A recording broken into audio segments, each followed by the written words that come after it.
Hey guys, welcome back. This is my game reviews. I guess you could say they're not really reviews. I'm just going over my games from the 2022 Cherry Blossom Classic under 1400 section, rounds 5 to 7. I made a previous video for my games from my rounds 1 to 4 games, and so just a quick little recap. Currently in the standings, going into round 5, I am 4-0. I won all my games from the first 4 rounds. So now I'm going into round 5, and this is a super important game. Whoever wins is a clear point ahead of the entire field. So or at least a half a point ahead, I guess, because I guess I could go 5-0, and then like the person I clear half points ahead of the entire field. So super important to win this game. So let's just hop straight into it. Last video was 43 minutes long. I kind of rambled too much, but let's just dig into it. Okay, so he plays e4. I play c6. I like playing the Caro-Kann. I'm very comfortable in these positions. He plays d4. I play d5. He plays the classical. I'm like, okay, so let's play the classical. Like, usually, like, I think technically, like, mainline theory, it's like you gotta develop the knight first, and then push, and then go bishop d3, and then we trade. But, yeah, I mean, yeah, same concept. And he pushes bishop on e3. I saw this concept somewhere when I was checking Caro-Kann positions or something, where if they put the bishop on e3 or f4, then you go queen a5 check, and you go back, and now you go on queen c7, and you reach the same position, except the bishop is on a slightly more passive square. And the engine really likes that, and I kind of like playing it too. Anyway, so we do this, and we both castle queenside. He goes bishop c3. I was like, okay. And then we develop a bit. I go knight d5. Bishop moves again. I go bishop d6. Knight e4. And we trade the dark squared bishops. And I make a really committal decision to play f4, trying to vie for space. But it does create like a permanent weakness on e6, and it is kind of scary. But I thought I would be okay. I guess I might have been feeling a bit overconfident from going 4-0 in the first 4 games. But I don't know. Anyway, after f4, moves the knight back. I go knight 7, f6. Really cool notation. And then we defend, and then we trade. I thought that taking with the knight wasn't that good because you keep this weakness, but maybe that was the whole point. I'm not sure. But I decided to take with the d pawn to keep the file open, but he moves the knight in. But then I want to trade it off with knight g4, but I completely missed that queen f4. I mean, I saw the move. I just didn't think it was that good. I completely missed that my f5 pawn is hanging. And I was like, oh, crap, my f5 pawn. Actually, my entire kingside pawns are actually kind of crappy. I can't defend because he just takes. And it gets complicated. So first I take the knight. He can't check, or else I move my knight back and I'm just up a piece. But he takes, and then, like, I can still go g6, but then he just plays h5. And now things are not looking that great. Instead, I go queen f7, which is still not a great move. Queen f7, because, boom, g4 comes, and now my pawn is pinned. And now this is looking pretty scary. I play g6, he plays h5, and now I play g5. But now he takes with check, I take, and now he takes. And have you ever seen a position like this, where these two pawns kind of like help control these squares? But at the same time, 2 pawns have invaded past it. What? 2 pawns have gone past both pawn chains. Have you ever seen something like this before? And then I think I play the only move. King d7. King d7 with the idea that I'm going to blockade these pawns with the king. If you ever push, I'm going here, and you will never be able to push. That's the whole idea. So, like, for example, if you just go rook f8, attacking the pawn, oh, I'm just going to push. And if you take, I'm going to push again. And now it's like, wow, that's pretty scary. Maybe black is okay here. But I think probably after push, you probably have to defend. Well, actually, no, it's white to move. So probably like, I mean, if you go here, oh yeah, that's the whole idea. So if I go rook f8 immediately, then you just push that pawn, and if you go here, then you just push that pawn. Well, actually, maybe not immediately, but like you hang on to everything pretty easily. I guess what I'm trying to say. And I think the more solid approach is to go king d7 first. So if you still go f6, then you just block the pawn and you say, haha, there's nothing you can do. And if you go push this pawn with check, well, okay, well now this pawn's blockaded. And there's nothing you'll be able to do. So I thought king d7, really cool move, blockading the pawns, really, that was a whole concept. Anyway, rook e3, what? I thought that was not a good move from him, actually. I think he really needed to bust the position open with c4 or f4. I didn't know which one. Because he has two passed pawns at the end of the day. Like, at the end of the day, you want to open things up and kind of maybe like use your passed pawns as a distraction and then win everything else. Conceptually, that makes sense. So I was thinking that after c4, I was going to go here, and then if he takes, I'm probably taking with the pawn. But then now he can maybe even go like here and then put his rook here. And then like, I don't know, if we trade, for example, like he just has two passed pawns at the end of the day. Like if we trade all the rooks, I'm losing. So he just needs to open the position up. I think that's all he needs to do. Instead, he defends kind of passively, but he's still trying to kick his king to the center.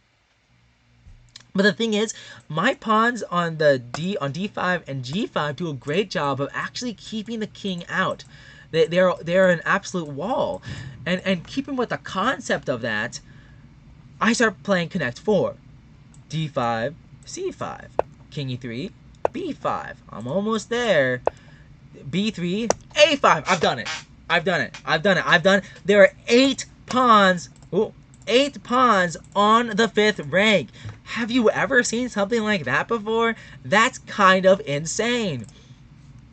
He moves. He goes a3. I go rook d7, and I offer a draw. He paused for a few minutes, and I was super scared. And I was like, oh my god, did I offer a draw too quickly? Because sometimes when you offer a draw, your opponent's like, wait a second, do I actually have a chance here, actually? Well, the thing is, he does have a chance. At the end of the day, he always has 2 passed pawns. Anything he does, if he goes for a pawn break, I mean, even if this works for you, you still have 2 passed pawns. I do not have 2 passed pawns. So... connected pass pawns, I should say. But I guess it is a little hard to defend, possibly. But I offered a draw, and point is, he accepted. He accepted the draw in this position. All white does have to do in the position, I still think, is just go, like, do some sort of pawn break and get your rook in the open file. I think if he did, like, for example, go, like, b4 here, I don't know what I would have done. I probably would have taken and then pushed. And if he went here, push again. But he probably would have gone. He probably would have gone here. And then I might have taken here. I don't know. This doesn't look very good. I don't know what I would have done. But point is, he still had chances. Lots of chances. He still has a big advantage here, probably. But he said later on that he doesn't like endgames, that he doesn't do very well. Even like e5, e6 is something to consider, but probably not very good because you just defend and then I blockade. Okay. So anyway, I offer a draw, and I kind of avoid murder. Just like round 3, I kind of escape this endgame. I mean, I'm losing here. I mean, sure, there's a lot of chess to be played.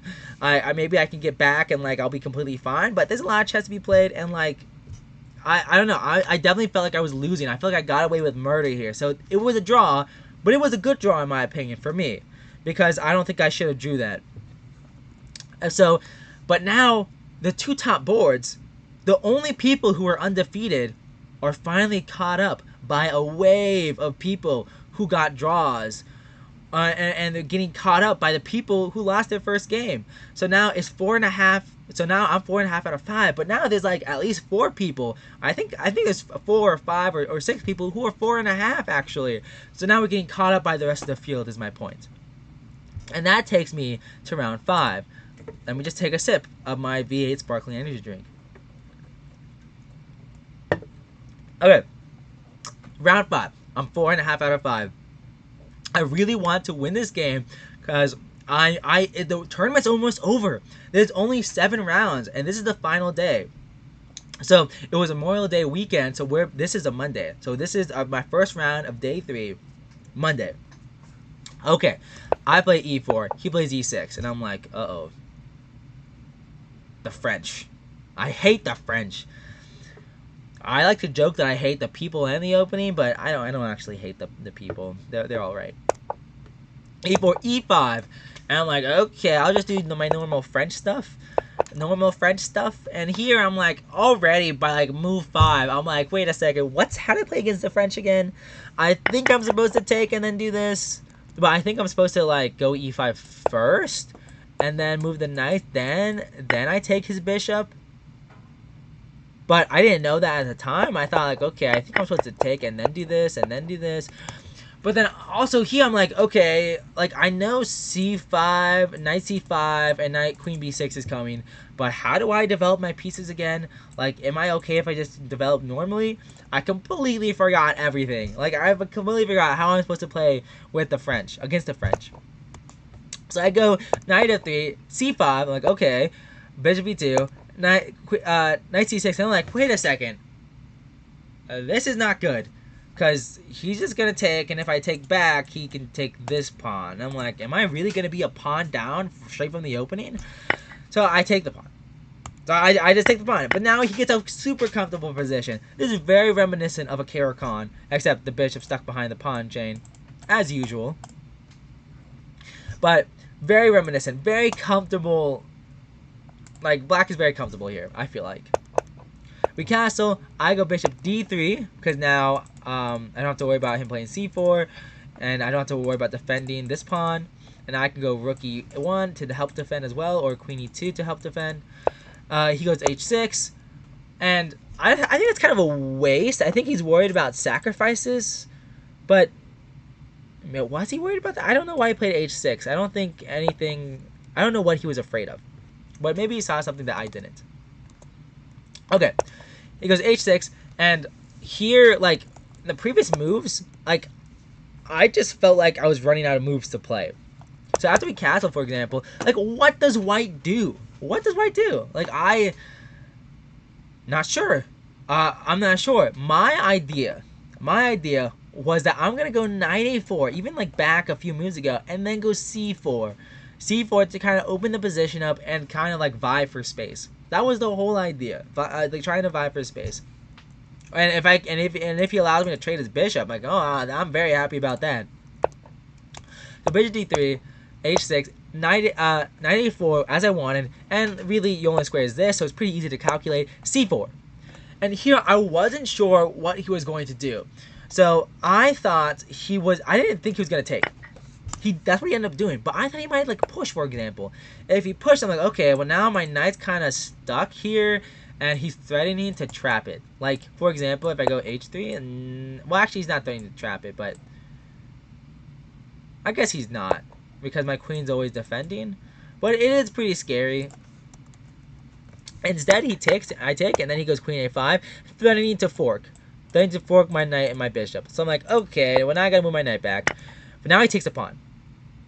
That was his whole idea. Oh, whoops. That was a spoiler. Don't look at that. You did not see that. Oh my gosh. Come on, Nathan. Okay. Spoiler, but I'm not going to edit that. I'm too far in. Okay, queen a5, knight c3. He takes the pawn. That was the whole idea, to threaten a fork, but then also have vision on this pawn, so he's up a pawn. So now he's up a pawn. I don't really want to trade pieces because I still want to win this game. So he goes rook d8. Like I saw it was coming. It's pretty easy to calculate this stuff. Then he takes and takes. So he won a tempo, controlling the open file.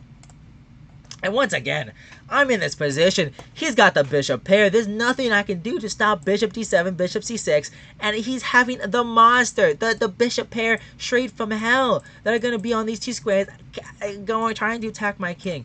Like, once again, like just like last game, I'm out of the opening and I'm like, I don't think I'm better here. I'm actually worse, I feel like.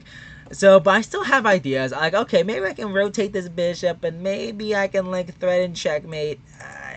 And like make him have some weaknesses or something. I don't know. But anyway, he moves his queen. I move my rook on the open file. He moves his bishop. I move my knight. I want to rotate it. I want to like get it here or like here and like do something. And he goes bishop c6. I go queen a3. Like queen a3 is a weird move. But like there's not much I can do. Like right now, I have ideas of sacking the bishop. For example, if he goes like a6, I want to go like here, and if he takes, yay! I haven't won the bishop actually, but I almost won the bishop. I almost traded pieces. Really cool move. He goes rook d2. The idea is that after I take, his queen's on the file. And he wants to gobble up this pawn. He wants to gobble up everything. He wants pressure on f2. I mean, he wants to kill me. I go knight g3. I'm still like, okay, maybe I can still go and like do some damage or something. He goes bishop c5. I'm like, oh shoot, this is not good. I can no longer move my rook to d1 because he's gonna kill me. So I'm like, okay. Queen g4. Queen g4, it's, maybe I can do, like, knight a5 and, like, threaten checkmate or something. Create weaknesses. He goes rook d8. I'm like, okay, well, this is not very good. I go queen a5. I go queen a5 because I'm attacking the bishop. I'm attacking the bishop, and that's that. But all he has to do is, like, go bishop b6, and he's completely fine here. There's, like, black is doing really, really well. But the thing is, he doesn't do that. He goes bishop d5, trying to trade off the light squared bishop because I think he wants to gobble up these pawns. He's like, I'm going to gobble up all y'all pawns, and there's nothing you can do about it. That's what he's trying to do. But the thing is, this bishop d5 allows me to go straight back into the game. Knight e4. Boom. Knight e4. Hitting the queen, hitting the bishop, and if you take my knight, boom, I take your bishop. And now there's all the pressure is alleviated off of the f2 square, and you can still win the pawn, but I can win one pawn back at least, and the game goes on. And that's exactly what happens. And you can take back, but I still get your dark square bishop no matter what. Okay. He takes, I take, he takes, I take. Rook c8. Now I'm thinking, oh, wait a second. This isn't good. And to put it into some perspective, this game, like I said, these rounds 5, 6, and 7, they are all 90 minutes with a 30-second bonus. So far, we have used a lot of time, both me and my opponent John, and he's one of the top boards in the event. Like he's 4.5 out of 5 going into round 5 as well, I think at least. And he's 1372, very much higher rated opponent. I can see why. He knew what he was doing in the opening. He's calculated pretty precisely, and now he's studying rook c1. And that's pretty scary. So I prevent it. I go queen e3, hacking the bishop, preventing rook c1, but now it goes rook d5. And like I think, I don't know if I said this already, but I think this game was already, we've already been playing for at least 2.5 hours, maybe 3 already. And he goes bishop d5, bishop d5, and I think here for at least 20 minutes, maybe 25. I spent 20 minutes trying to decide if queen b6 is good. I'll be completely honest. I thought for a very long time, because I thought, okay, well, what is he gonna do? If he goes bishop takes b3, my idea was, I'm gonna take with the pawn, and then I'm gonna take this thing, and everything's gonna be okay, because like, if he goes rook c1 after that, then I'll just take, and we'll just trade, for example, and then everything will be fine. Like, I'm not gonna get checkmated by just a queen. But The trying line, the line that he might win, I thought, was what if he goes rook c1 first, and then I still can't take because my queen is pinned. So what if so I'll go queen d8, king h7, and then I'll take his bishop. But then he'll take, and then I'll take, and then he goes check, and then I go here, then he goes check, then I go here, and then he goes check, and then I'll go, and then I guess, ooh, once again I did that. Come on, Nathan. Okay. But I think actually queen, let's see, where was I? I guess actually, queen b6 is okay because I don't have to. I thought it was bad because I thought I had to move my king back to f3. Like, for example, what was I doing? So this, and then check here, take, check, take, check. I thought I had to go back to f3, and then after f3, then like I move my king, and then I'm most likely going to lose this. Although this looks like wait, I think I'm winning this actually. Okay, so maybe I was completely wrong. I think queen b6 does actually work. Okay, but I wasn't really sure in the actual game because I was calculating too far. I couldn't use my brain. Instead, I go rook d1, threatening to, well, not really threatening anything. He takes, I take. He goes rook c3. I check. I go back. I also calculated here that I thought, I'll be honest, after rook c3, I forgot that he has f5 after I check him with the queen. I thought he only had g6. I don't know why I missed f5. I just completely missed it. I completely missed f5. I think I should have gone queen e4 first to threaten rook d8 checkmate. I think that's what I should have done, and I'm also threatening to take back the pawn. But actually, after queen e4, he probably just goes rook c1. And that's it. But instead I go check first, then I go queen e4, and then he goes f5, then I go back, and then with the idea that if he goes back to check, then I can just come back here and I'm fine. But he takes the pawn. I go h3. He goes queen c4. So I was like, okay, queen c4, I don't care about that move. Like, trying to like go rook c1, but I don't care. But the idea was next level. The idea was after queen e5, he can check and then force a trade of queens. This is an absolute disaster for me. I mean, I want to keep queens on board so then I can create threats, and then I'm like less likely to lose because like, okay, queens on board, you can easily drop a pawn, and we're both getting into time trouble. I mean, it's 90 minutes with a 30-second bonus, but we're both still getting into time trouble despite that. And there's nothing I can do. I mean, I can go f5, but then like, well, he just takes the rook, and then that's not good. So, forcing a queen queens, then I go rook b8. I think that was slightly imprecise. I think I probably should have gone queen d6 first, attacking the pawn. And if he pushes, well, now I can go here, and if he defends, then I can take. And if he pushes, then I go back and he defends, and I've won at least one pawn. I think I should have tried to take an active approach to defending, to attacking, I guess. But now I'm attacking passively. That's an oxymoron. Passively attacking? You can't do that. But anyway, so like after this, he moves his king, and I'm like, okay, well now I gotta move our kings, and e5, really good move, as expected from someone 200 points higher rated. E5, keeping my king locked out, threatening rook c3 check to just knock my king back to the corner. Okay, so I move my king. He moves his king. I move my king. He goes g5. G5, trying to really expand on the queen side. Maybe make another passed pawn. Passed pawns are good.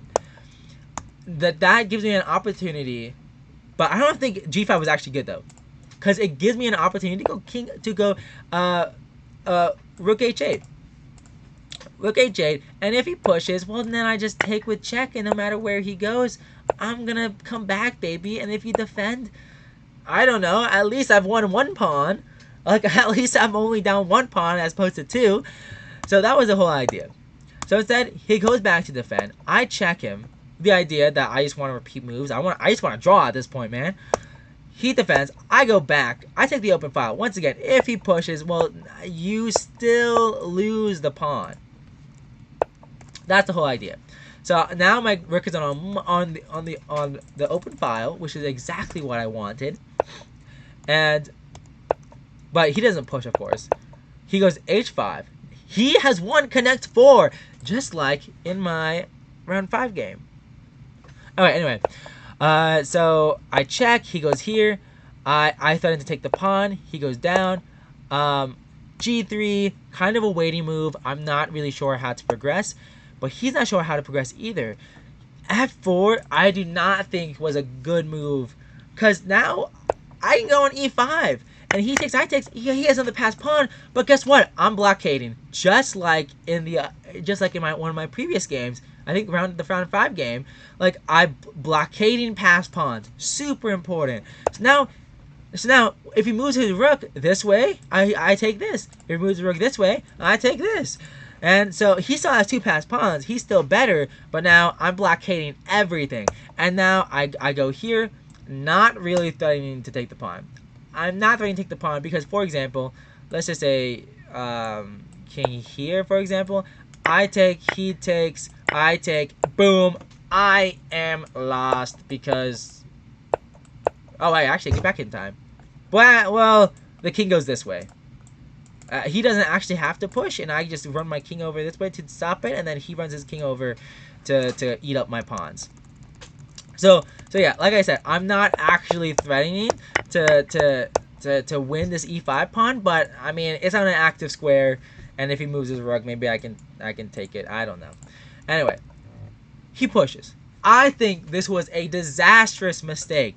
Pushing, well, maybe not disastrous, but I don't think it was a good move. H4, well, now I just go G4. I go G4, and yeah, the H3 pawn is kind of weak, but at this point, he's stuck defending both pawns. He's defending passively. He goes here, but now I want to block his king from going forward. I don't want his king to go here so then his rook can be more free. I do not want that. I want to block his king off forever. And even if he did, his king could go up. I'm probably going to go rook b6 check and force it back. Unless he goes here, then I lose this. But then, I don't know. The game goes on. The game goes on. But I want to keep his king back. He goes forward. He moves. He wants to go this way now. Try to take his pawn and push it that way. But now, I go rook d6. Rook d6, your king can't go forward. If you go here, I'm going to go here. If you go here, I'm going to go here. If you go here, I'm going to go here. You go here, I'm going to take. And then if you push, I'm going to take that. Well, that's a bad example, but you get the point. And actually, I might take this too. And actually, maybe I have a chance to push my passed pawn. You never know. Actually, I may have the advantage. So instead, he goes, wait, no, what does he do? Let's see. Go here, here. He moves king back. I move my rook forward back, and I offer a draw. And he accepts. He accepts the draw. And now, I am still in first place, I believe. Yeah, so I'm 5 out of 6 at this point. So, but now, again, the leaders drew. The leaders drew their match.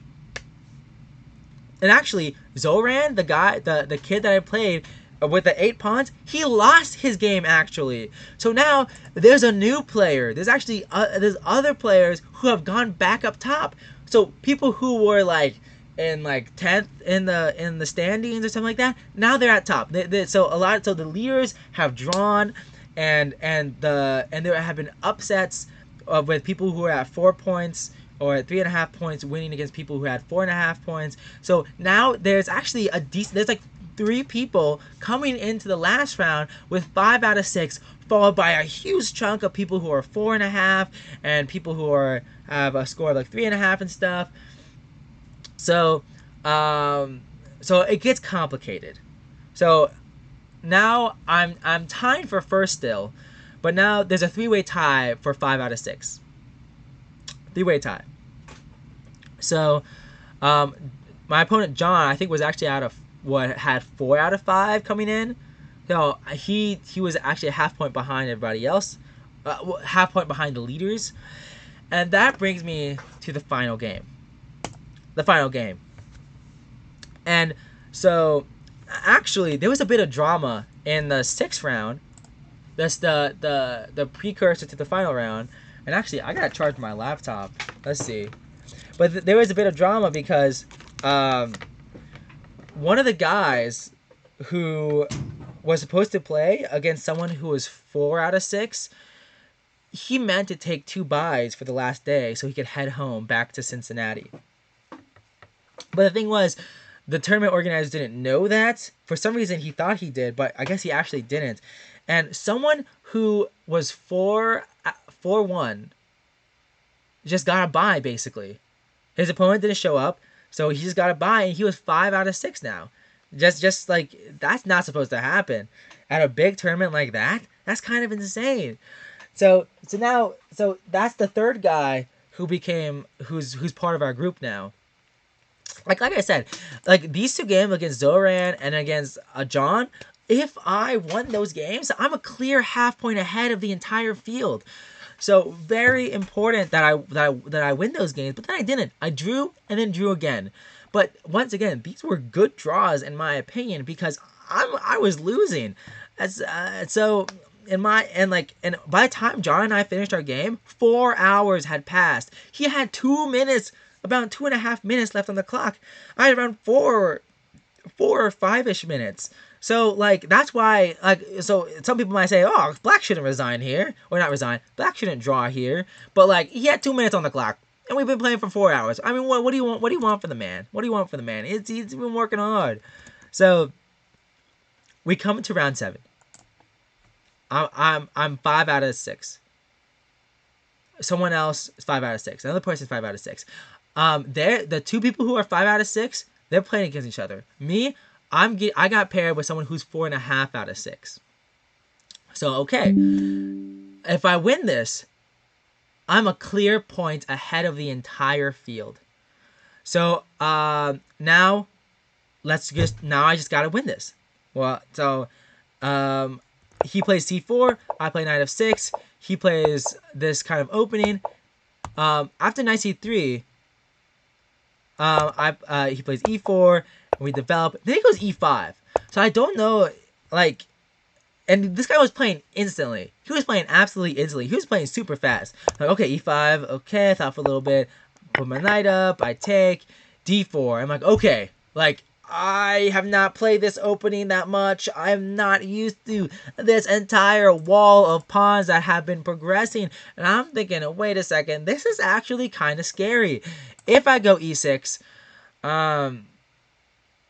then, like, I think if I go E6, then that's okay. But then A3, I mean, A6 is what I played. A3, but then, like, here, I'm a bit scared here. For example, if I go here, and let's say he goes here, and if I take, and, like, take, for example, well, then I just lose the bishop. So you have to be kind of aware of tactics. I don't know if that was the best example, but I was really thinking here and trying to calculate. So I go D5. He just develops. We develop. H4. I'm like, oh, whoa. He wants to slaughter me. And like I said, this guy was blitzing out every single move. I go C5. I'm like, okay, I gotta break things open in the center. C5, D5. Let's open this baby up. Bishop D3. Okay, kind of scary. We trade. I take, like, Knight G4 is coming, Bishop G4, 5 is coming, I guess Knight G5 I meant, like, this is kind of scary, and, like, unlike my other game, where my queen was kind of preventing him from pushing, like, this pawn is really strong here, and now he's trying to attack me on the king side, so I take, he's attacking my rook, really important, don't just take here, you're gonna lose your rook. Actually, even in that position, maybe it's okay to sack your rook. But anyway, I defend. He slides the queen over, and I'm like, oh, crap. That's kind of good. I go F5, so I can defend like this, maybe, or something like that. Here, I think maybe King H8 might have been a good move, because, like, now he can't go here.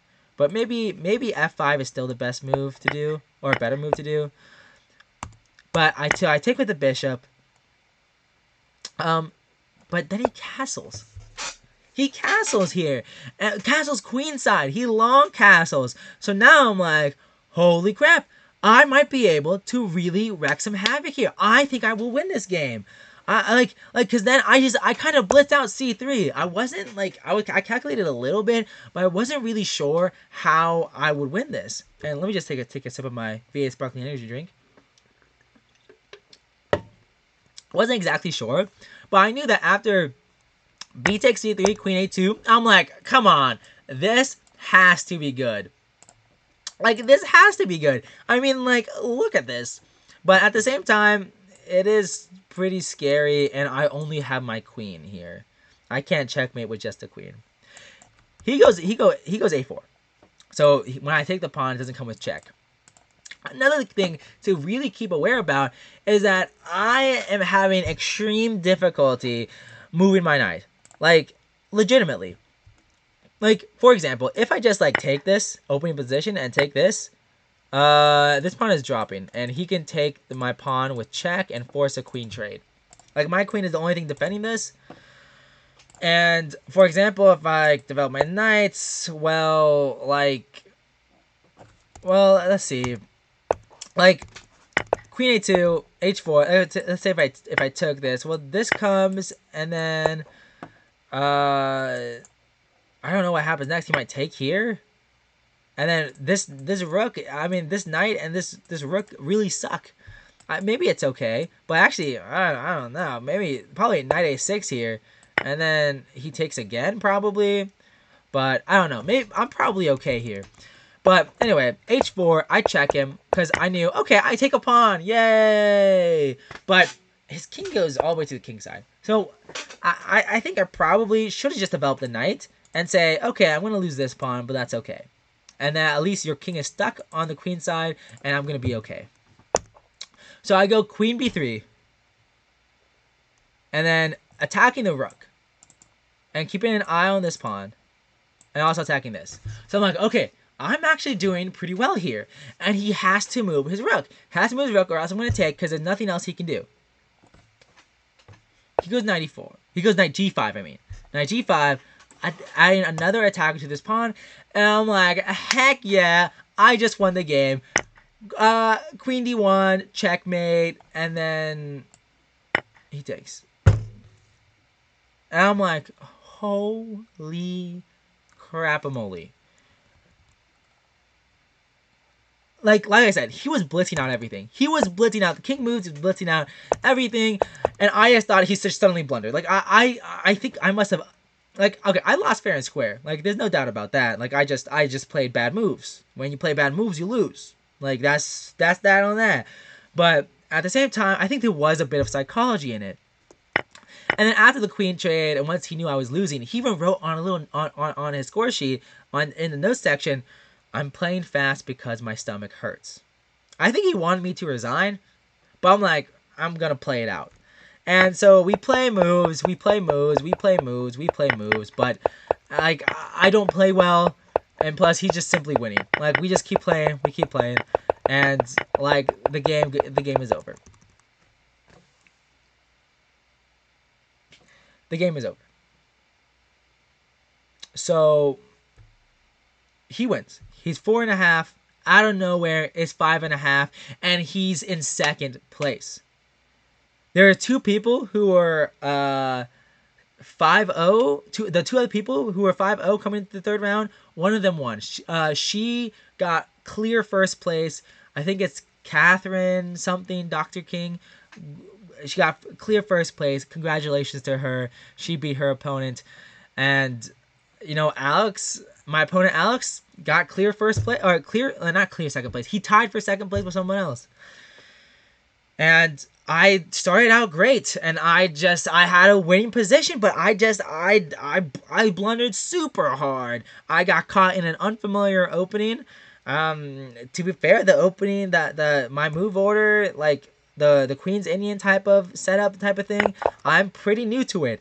So I got caught. I was very unfamiliar on what to do, and he just had a really, like, at my level, like, just sometimes just having a really strong attack is like just throwing pieces at your opponent is usually like is sometimes good enough, and that's what happened here. And like, well, even his attack didn't pay off. I just plundered my queen. I I didn't see that after his 9 move, his rook was guarded by the queen. I that just did not register in my mind.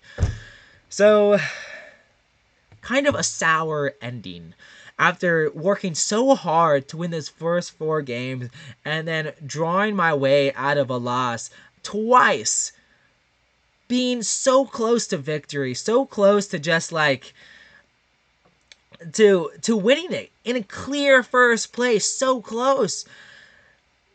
I lost it. I lost it all, and it was sad. It was really sad for me at the very end. I still won $100, so it didn't quite cover the interest fee, but I mean, I almost broke even, not including the hotel and the food. But honestly, it was a super fun event. And let me take you through the standings. Okay, let me see. Let me see if I have it up. You're gonna see some random stuff. Bear with me here. So let's see here. Section standings. I think it's this link. Here we go. Let's see. You cannot see this. Let me edit this.